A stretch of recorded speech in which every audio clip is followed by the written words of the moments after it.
समाज को श्रृंखलित और विकसित करिबारे गणमाध्यमर भूमिका गुरुत्वपूर्ण। सेथिपाई गणमाध्यम को समाज जागृत प्रहरी कुहाଯାଏ ବୋଲି କହିଛନ୍ତି अतिरिक्त जिलापाल प्रशासन प्रदीप कुमार साहू। आज पूर्वाह्न संस्कृति भवन परिसर में पुरी जिला स्तरीय जातीय प्रेस दिवस पालित होता। चलित वर्षर आलोच्य प्रसंग कृत्रिम बुद्धिमत्ता जुगरे गणमाध्यम संपर्क में आलोचना करा।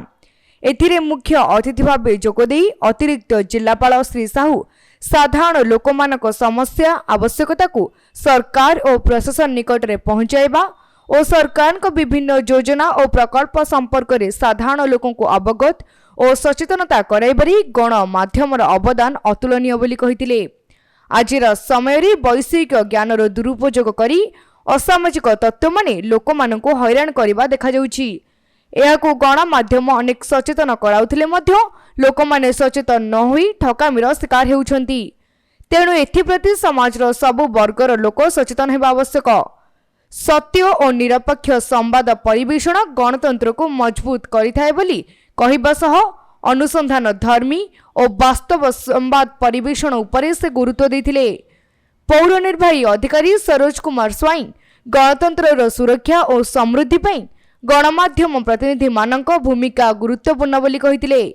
विभिन्न विपर्यय कोरोना इत्यादि कष्टकर समय मध्य गणमाध्यम जेपरी कार्य करिसेंती ताहा बेस प्रशंसनीय बोली से कहिथिले।